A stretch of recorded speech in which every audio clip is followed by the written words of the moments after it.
Okay, in this brief video, let's go back over PICO questions just to be sure that everyone's on the same page and has a good understanding. The PICO question is something you should have done, certainly in Dr. Anderson's class. I believe everyone did develop a PICO question. You developed an evidence table, and you developed a paper, a short paper about this, about your literature review on a clinical issue.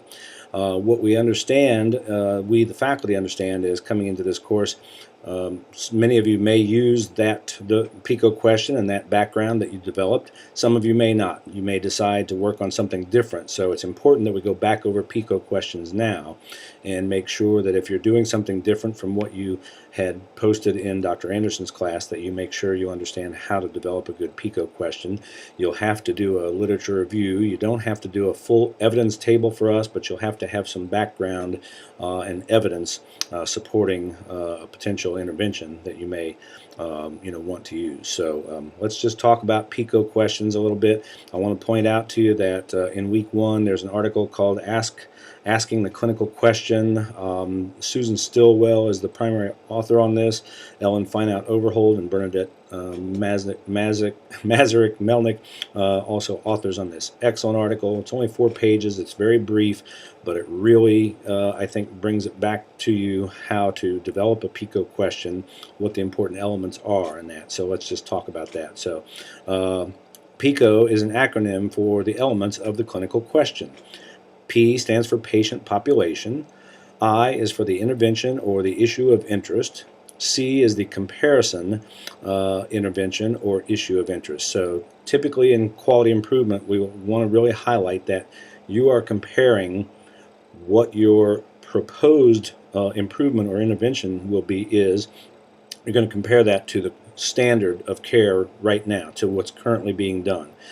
We don't want you trying to compare 2 different types of interventions, because that gets into research. When you start saying, does this work better than that, and these are both 2 new things that haven't been done before, now you're trying to look at effectiveness, and that really gets into research. So quality improvement is basically saying you have one intervention, one new idea, one improvement intervention that you want to implement, and you want to see if it improves care as compared to what's currently being done. So I want to make sure that that's clear. And then the O is for outcome of interest. What is it you're trying to achieve? So we talked about that before, I think. So the PICO question then is a consistent, systematic way to identify the components of your clinical issue. A well-built PICO question increases the likelihood that the best evidence to inform practice will be found. So for our doctoral students, the DNP students, they have a little more in-depth process they have to go through than you will this summer, but what we tell them is their PICO question typically guides their literature search to find the best evidence available to support the improvement that they want to make, the improvement intervention they want to use to try to improve patient outcomes. So and then they develop a clinical question, which is really what guides their project. For our purposes here, we're going to kind of keep them together and say that the PICO question hopefully guided your literature search, but it will also guide your clinical project, certainly your project proposal. So that's why it's very important to get it right, and that's why we want you to get this submitted to your faculty member, group faculty member in the first week, so that we can begin to tweak it.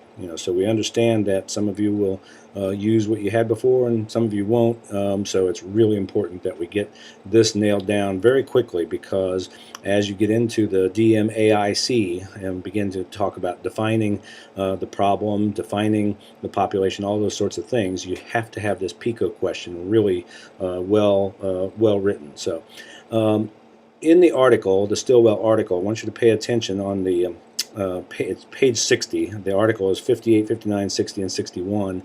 Page numbers at the bottom. So on page 60, there's a box there, template and definitions for PICO questions. And I really want you to pay attention to this, to the fact that we're only going to use that top question type, intervention or therapy. So the definition of that is to determine which treatment leads to the best outcome, and that's what we're going to focus on, because the others ask questions about different things. Etiology, determining greatest risk factors or causes of a condition.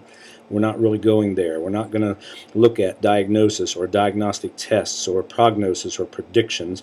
We really want to stay focused on intervention or therapy questions. So using the template there, you will see in blank population, in what patient population, how does your idea for an improvement or an intervention compared with the current standard of care or the current practice affect what is the outcome that you want to see affected. So I gave you an example before of my research that was done and helping develop the nurse-driven protocol to remove catheters to reduce duration of catheterization. So very simply, for using this template, my PICO question was, in adult hospitalized patients, how does the implementation of a nurse-driven protocol to remove indwelling catheters compared with the current standard of waiting for a practitioner or a provider's order to remove the catheter affect mean duration or average duration of catheterization?